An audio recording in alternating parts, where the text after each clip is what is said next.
Hello friends, welcome to Kannan info Tamil. நம்ம இன்னைக்கு என்ன டாபிக் பார்க்க போறோம் அப்படின்னா, நான் இதுவரைக்கும் பார்த்த எக்ஸ்டர்னல் அஃபேர்ஸ் மினிஸ்டர்கள்லே திரு ஜெய்சங்கர் அவர்கள் போன்று யாரையும் பார்த்தது கிடையாது. இதற்கு முன்பு இருந்த எக்ஸ்டர்னல் அஃபேர்ஸ் மினிஸ்டர்கள் அனைவருமே ரொம்ப பாலிஷா பேசிட்டு போயிட்டே இருப்பாங்க.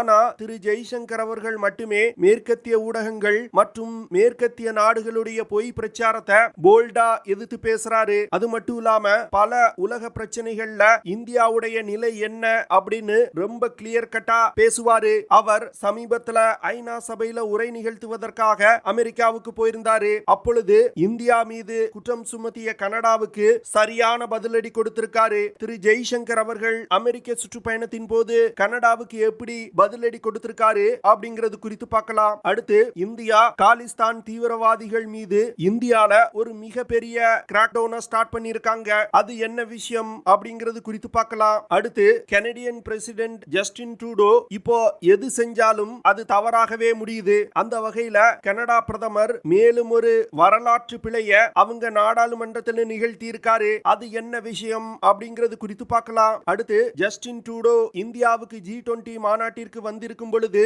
அவர் G20 தலைவர்களுக்கு ஏற்பாடு செஞ்சிருந்த டின்னர்ல கலந்து கொள்ளல. அது மட்டும் இல்லாம முக்கியமான வர்த்தக அமைப்புகள் கலந்து கொண்ட கூட்டத்திலையும் கலந்து கொள்ளல. இதற்கு முக்கியமான காரணமா ஒரு அதிர்ச்சிகரமான தகவலை இந்தியாவுடைய ஒரு ஃபாரின் டிப்ளமேட் சொல்லியிருக்காரு. அது என்ன விஷயம், ஜஸ்டின் ட்ரூடோ எதற்காக G20 மாநாட்டுல பல முக்கியமான கூட்டங்களை மிஸ் பண்ணியிருக்காரு அப்படிங்கிறது குறித்து நம்ம டீடைலா இந்த வீடியோல பார்க்கலாம். நம்ம சேனல்ல டிஃபென்ஸ் மற்றும் ஜியோபாலிட்டிக்ஸ் சம்பந்தமா தினம் ஒரு வீடியோ பப்ளிஷ் பண்ணிட்டு இருக்கோம். உங்களுக்கு நம்ம சேனல்ல பப்ளிஷ் பண்ணக்கூடிய வீடியோஸ் பிடிச்சிருந்துச்சுன்னா சேனலை சப்ஸ்கிரைப் பண்ணி சப்போர்ட் பண்ணுங்க. நீங்க பண்ற ஒவ்வொரு சப்ஸ்கிரிப்ஷனும் எனக்கு அடுத்தடுத்த வீடியோஸ் போடுறதுக்கு ஒரு மோட்டிவேஷனா இருக்கும். திரு ஜெய்சங்கர் அவர்கள் ஐநா சபையில உரை நிகழ்த்தும் போது உலக நாடுகள் தீவிரவாதத்திற்கு எதிராக இணைந்து செயல்படணும் அப்படின்னு சொன்னாரு. அது மட்டும் இல்லாம சில நாடுகள் தங்களுடைய உள்நாட்டு அரசியலுக்காக தங்கள் நாட்டுல தீவிரவாதத்திற்கு புகலிடம் கொடுக்கறாங்க அப்படின்னு அவர் மறைமுகமா கனடாவை குற்றம் சுமத்தினாரு. இதனை தொடர்ந்து திரு ஜெய்சங்கர் அவர்கள் அமெரிக்காவின் நியூயார்க் நகரத்துல வச்சு கவுன்சில் ஆன் ஃபாரின் ரிலேஷன்ஸ் அப்படிங்கிற அமைப்பு நடத்திய ஒரு விவாத நிகழ்ச்சியில கலந்து கொண்டாரு. இந்த நிகழ்ச்சியின் போது திரு ஜெய்சங்கர் அவர்கள் கனடால சமீப காலமா அதிகரித்து வரும் திட்டமிடப்பட்ட குற்ற செயல்கள் குறித்து பேசினாரு. அது மட்டும் இல்லாம இந்தியாவுக்கு எதிரான பல சக்திகள் கனடால ரொம்ப ஃப்ரீயா செயல்பட்டு வந்துட்டு இருக்காங்க அப்படின்னும் அவர் சொன்னாரு. ஆனா இந்த விஷயங்கள் எதையுமே கனடா அரசாங்கம் தன்னுடைய உள்நாட்டு அரசியலுக்காக கண்டுகொள்ள மாட்டுக்கிறாங்க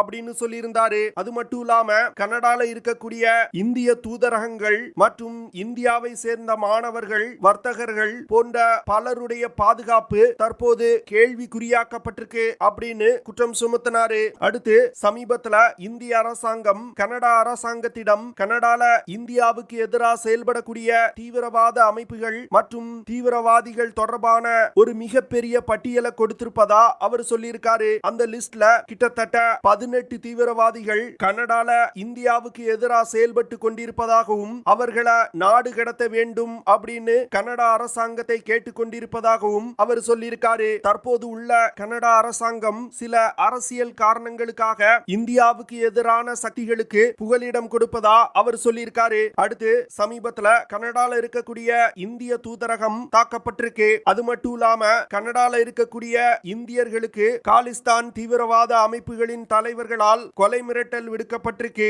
இது தொடர்பா கனடா அரசாங்கத்திடம் பேசும் பொழுது அவங்க சொல்லக்கூடிய ஒரே விஷயம் ஃப்ரீடம் ஆஃப் எக்ஸ்பிரஷன். அதாவது ஒரு நாட்டுடைய தூதரகத்தை தாக்குவதும் ஒரு குறிப்பிட்ட இன மக்களுக்கு கொலை மிரட்டல் விடுவதும் ஃப்ரீடம் ஆஃப் எக்ஸ்பிரஷனா அப்படின்னு அவர் கேள்வி எழுப்பியிருக்காரு. அடுத்து திரு ஜெய்சங்கர் அவர்களிடம் ஹர்தீப் சிங் நிஜர் கொலை வழக்கு தொடர்பான ஆதாரங்களை கனடா அரசாங்கம் இந்திய அரசாங்கத்திடம் ஒப்படைச்சிருக்காங்களா அப்படின்னு கேட்ட பொழுது கனடா அரசாங்கம் எங்களிடம் எந்த ஒரு ஆதாரத்தையும் கொடுக்கல அப்படின்னு அவர் தெளிவா சொல்லியிருக்காரு. கனடா பிரதமர் ஏதாவது ஒரு ரிப்போர்ட் தன்னோட கையில வந்தா உடனே அதை எடுத்து வாசித்திடக்கூடாது. அந்த ரிப்போர்ட்ல இருக்கக்கூடிய உண்மைகள் என்ன அப்படின்னு தெரிந்து கொண்டு பேசணும் அப்படின்னு திரு ஜெய்சங்கர் அவர்கள் சொல்லியிருக்காரு. இந்தியாவுக்கும் கனடாவுக்கும் இந்த பிரச்சனை ஆரம்பிச்சதுல இருந்தே இந்தியா பல அதிரடியான நகர்வுகளை செஞ்சிருக்காங்க. குறிப்பா கனடா சிட்டிசன்ஸுக்கு இந்திய விசாக்களை நிறுத்தி வச்சது. அடுத்து கனடால இருக்கக்கூடிய இந்தியர்களை பாதுகாப்பா இருக்கும்படி எச்சரித்தது.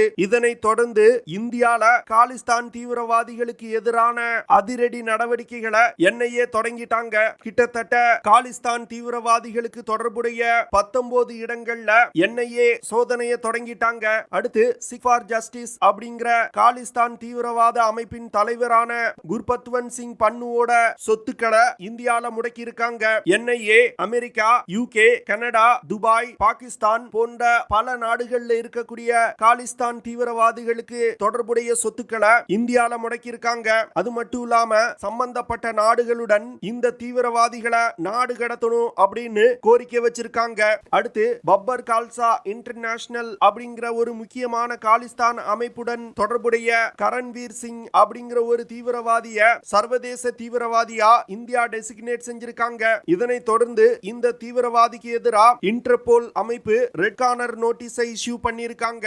இந்த பப்பர் கால்சா இன்டர்நேஷனல் அப்படிங்கிற தீவிரவாத அமைப்பு இந்தியாவுக்கு எதிராக பல தீவிரவாத செயல்களில் ஈடுபட்டிருக்காங்க. குறிப்பா சொல்லணும் அப்படின்னா 1985 நடந்த இந்தியன் ஏர்லைன்ஸ் வெடிகுண்டு தாக்குதலை சொல்லலாம். அடுத்து கனடா பிரதமர் சமீப காலங்களில் செய்யக்கூடிய செயல்கள் கனடாவுக்கும் அவருக்கும் மிகப்பெரிய அவமானங்களை ஏற்படுத்தி இருக்கு. அதுல ஒண்ணுதான் சமீபத்துல இந்தியாவுக்கு எதிராக கனடா நாடாளுமன்றத்தில் பேசியது. இப்போ அதே நாடாளுமன்றத்தில் ஜஸ்டின் ட்ரூடோ மேலும் ஒரு முட்டாள்தனமான விஷயத்தை செஞ்சிருக்காரு. சில நாட்களுக்கு முன்பு உக்ரைன் பிரசிடென்ட் ஜெலன்ஸ்கிய தங்களுடைய நாடாளுமன்றத்தில் பேசுவதற்காக கனடா அழைச்சிருந்தாங்க.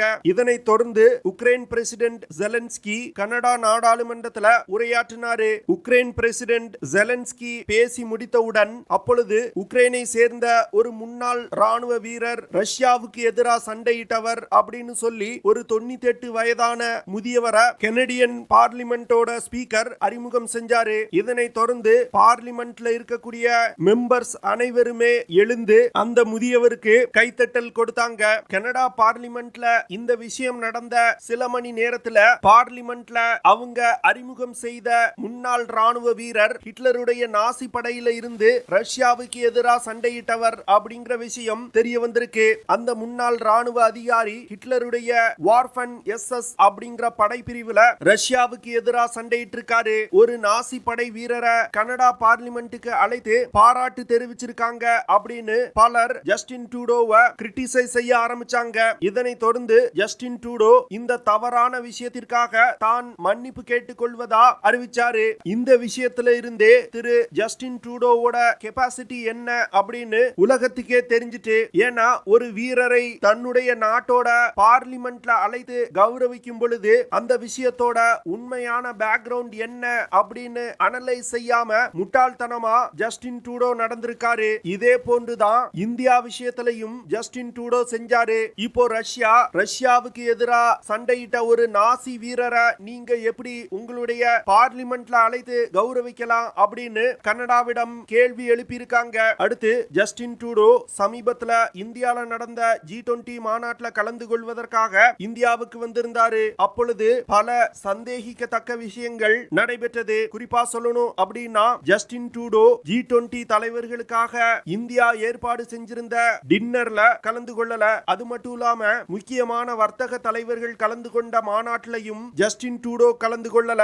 அடுத்து ஜஸ்டின் ட்ரூடோவுடைய விமானம் பழுதாயிட்டு அப்படின்னு சொல்லி 2 நாட்கள் இந்தியால தங்கி இருந்து கனடாவுக்கு கிளம்பி சென்றாரு. கனடியன் பிரைம் மினிஸ்டரோட விமானம் பழுதானவுடன் இந்தியா தன்னுடைய விமானத்தை ஆஃபர் செஞ்சாங்க. ஆனா ஜஸ்டின் ட்ரூடோ இந்திய விமானத்தை ஏற்க மறுத்துட்டாரு. இதனை தொடர்ந்து கனடால இருந்து ஒரு விமானம் இந்தியா நோக்கி அனுப்பப்பட்டது. அந்த விமானம் இந்தியாவுக்கு வந்து கொண்டிருக்கும் பொழுது திடீர்னு UKவை நோக்கி மாற்றிவிடப்பட்டது. இதனை தொடர்ந்து 2 நாட்கள் கழித்து கனடா பிரதமரை இந்தியாவில் இருந்து அழைத்து செல்வதற்கு ஒரு விமானம் வந்தது. இந்த விஷயங்களை பார்க்கும் பொழுது கனடா பிரதமரோட நடவடிக்கைகள்ல பல சந்தேகங்கள் எழுப்பப்படுது.